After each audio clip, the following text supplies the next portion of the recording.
When most people talk about employer brand, they're very often referencing a function of perception. Right? We've all know that Steve Jobs line that a brand is whatever people say about you when you're not in the room. A lot of employer brand stems from that idea. How you feel about a brand, how I feel a brand may be different, but they're both right. We have individual perceptions of a brand.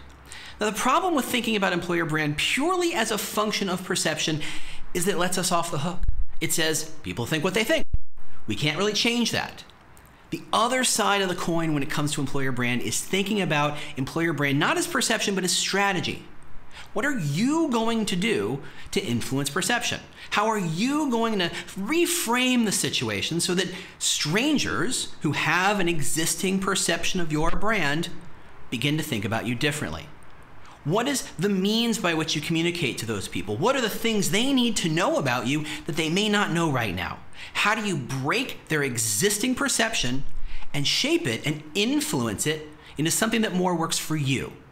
So don't forget about that side of employer brand. Yes, employer brand has a lot to do with perception, but your job is to also focus on the strategy side of things. I'll see you next time on the Employer Brand Minute.